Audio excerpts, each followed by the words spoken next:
Haryana BJP में खास तौर पर बड़ा फेरबदल देखने को मिल रहा है और आज रोहतक में एक जनसभा हुई जहां पर बड़े बड़े लोग पहुंचे और शपथ ग्रहण समारोह हुआ। उस समारोह में शपथ ली है नायाब सिंह नेगी ने, वो शख्स जो अब से वो बीजेपी के प्रदेश अध्यक्ष हरियाणा में होने वाले हैं। और साथ ही साथ इस समारोह में हरियाणा के मुख्यमंत्री मनोहर लाल खट्टर भी पहुंचे। तमाम कार्यकर्ता इस समारोह में पहुंचते हुए नजर आए, जिनकी पूरी चेकिंग की गई और फिर इनको समारोह में एंट्री दी गई।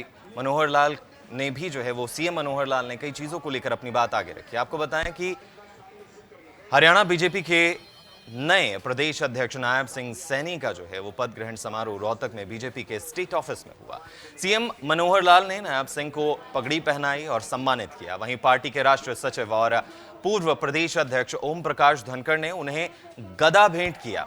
सीएम मनोहर लाल ने कहा कि 5 राज्यों में होने वाले चुनावों में भाजपा 3 राज्यों में बहुमत के साथ जीत रही है। इन चुनावों का असर हरियाणा के चुनाव में भी देखने को मिलेगा। जल्द ही लोकसभा और विधानसभा चुनाव के साथ प्रदेश की 8 नगर निगम का चुनाव भी होगा। वहीं नायब सैनी ने मंच से विपक्षों पर वो निशाना भी साधा। क्या कुछ कहा, आइए जानते हैं। अगले साल हरियाणा में चुनावी बिगुल देखने को मिलेगा, जहां एक साथ लोकसभा चुनाव भी होंगे अगले साल, विधानसभा चुनाव में इसके साथ ही नगर निगम के भी चुनाव वो अगले साल होंगे। इसके संकेत मुख्यमंत्री मनोहर लाल ने नायब सैनी को जिस दिन प्रदेश अध्यक्ष बनाया था उस दिन भी दिए थे और आज भी रोहतक में उन्होंने बताया कि नगर निगम की जो चुनाव है उनकी तैयारियां भी अब बीजेपी कर रही है और अंदाजा ये लगाया जा रहा है कि अगले साल की शुरुआत में जनवरी या फरवरी में नगर निगम के चुनाव होंगे। और ऐसे में क्यों ये खास है, क्योंकि अगले साल तीनों चुनाव एक साथ होंगे।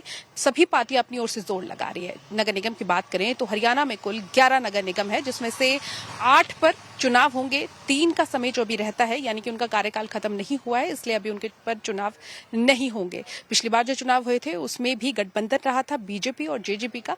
हालांकि उस वक्त भी अड़चनें बहुत आई थी, लेकिन इस वक्त ये भी देखना होगा कि जो नगर निगम के चुनाव होंगे उसमें यह गठबंधन रहेगा या फिर नहीं।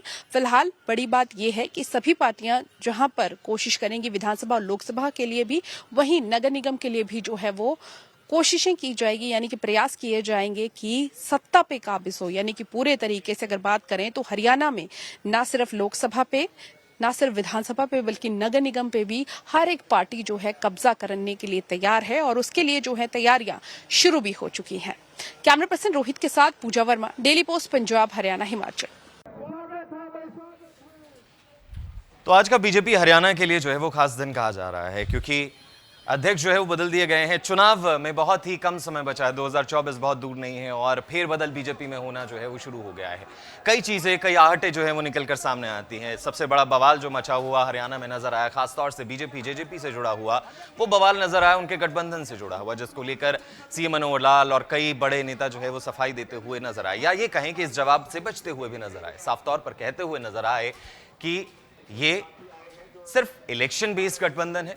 चुनाव के नतीजे तय करेंगे कि क्या बीजेपी जेजेपी के साथ जाएगी या नहीं, क्योंकि कई ऐसे बड़े नेता हैं जिन्हें अपनी सीट जाने का खतरा है, अपने टिकट ना मिलने का खतरा है, अपने चुनावी सफर में कुछ पल के लिए विराम लगने का खतरा है, जिस वजह से कहीं ना कहीं बवाल होता हुआ हरियाणा में नजर आ रहा है। लेकिन यह फेरबदल हुआ है जिसे 2 तरीकों से देखा जा रहा है, जहां ओपी धनखड़ वो राष्ट्रीय सचिव बनाए गए हैं और उनकी जगह अब वो नायब सिंह नायब नेगी वो पदभार संभाल रहे हैं।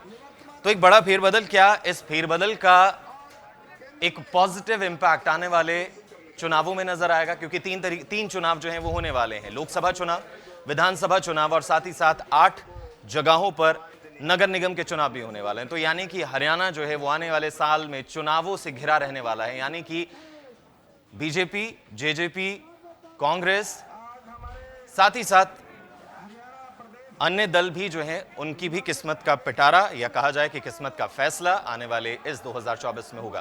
तो हमारे साथ हमारी संवाददाता पूजा वर्मा जी जुड़ गई हैं। पूजा, एक सीधा सा सवाल कि चुनाव बहुत नजदीक और ये फेरबदल किया गया, क्या इसको पॉजिटिव तौर पर देखा जाए या ये कहा जाए कि ओपी धनखड़ जी को पदोन्नति देनी थी या फिर वो अपना काम ठीक से नहीं कर पा रहे थे? किस एंगल से देखा जाए इसे?